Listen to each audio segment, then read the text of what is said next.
खंजर गम न कयो छो जो उन जे जिस्म में मिठड़े मोहम्मद करीम जो नूर हुयो पर मां ॿी ॻाल्हि अॼु तव्हांखे थो ॿुधायां सुभान अल्लाह ॿी कहिड़ी ॻाल्हि हुई जो जंहिं वक़्तु हज़रत इस्माइल अलैहिस्सलाम हज़रत इब्राहिम अलैहिस्सलाम चो हेॾा हेॾे तवजो साहब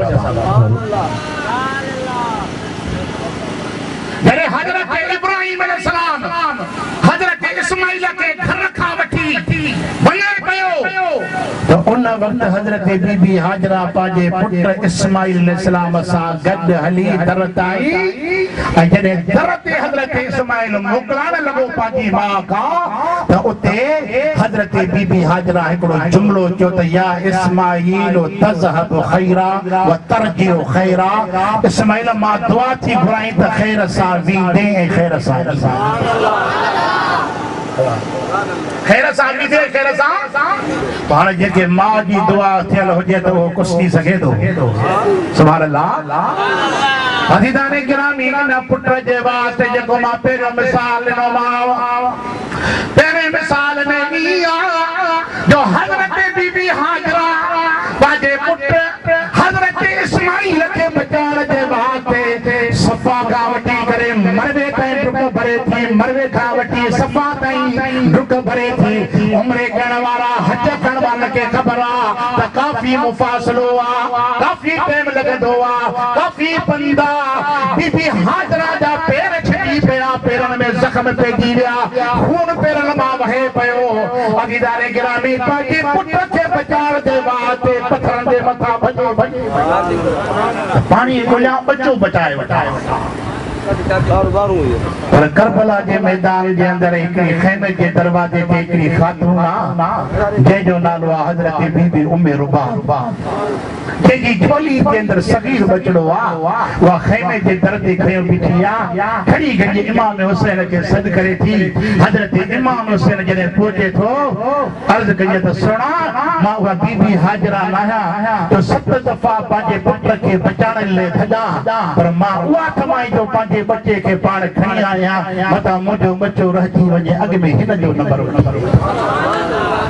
हज़रत बीबी हाजरा हुआ है जेका पांजे पुट जे ले दुआ घुरे थी त तज़हब खैरा व तरजिउ खैरा खैर सागी ते खैर सागी ते पर इन खैमे जे अंदर जेके भी माहिरियूं वेठियूं हन जॾहिं जा पुट तलवारूं खणी निकरन था त दुआ इहा थी त खैर सागी ते मोटंदे त शहादत जो चालो पी पो हिंदामण में फर्क है अज़ीज़ाने गिरामी हज़रत इमाम अली मकाम रज़ियल्लाहु तआला अन्हु फरमाता है उम्मे रबाब तू जो सगीर बचड़ो जेको आ जिहाद के काबिल है इस्लाम जो एकड़ो कानून आ तो जो सगीरन के मथा जिहाद फर्ज न होंदो आ कबीर नहीं जवानों के मथा जिहाद फर्ज होंदो आ ई खीर प्याज बचो आ हिन के मथा जिहाद फर्ज न है अर्ज कजा सुना हुसैन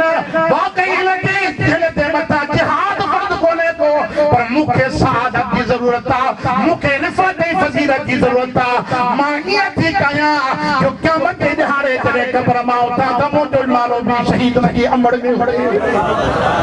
रबुनियत होने दिसो वो शहीद की मां की रही आ वाली असगर की मां की रही आ वाली असगर जी वाली अकबर की मां की रही आ वो बीबी उम्मे बलीर बजन पुत्र शहीदन की मां की रही आ अज़ीज़ाने गिरामी हज़रत बीबी हाजरा की कुर्बानी में मुझे मोहम्मद करीम की कुर्बानी में जो फर्क था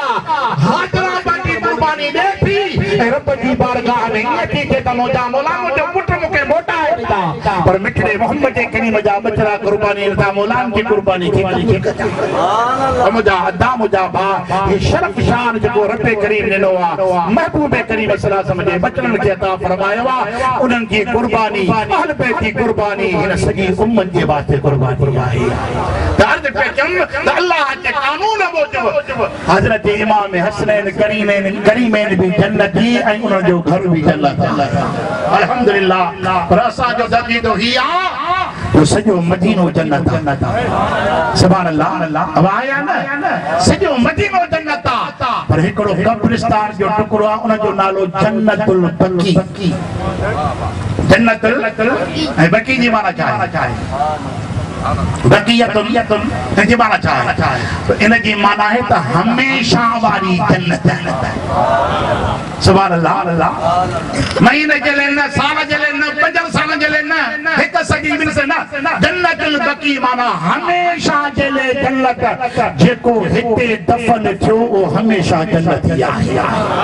फैसलो कयो मुझे मदीने वाले साईं कयो। दुआ अल्लाह ताला मुझो चवण तमाजो ॿुधण क़बूल फरमाए। हे मुंतज़िर आहिनि असांजा नातिक़ान हज़रात इंशाअल्लाह ताला ईंदा इंशाअल्लाह।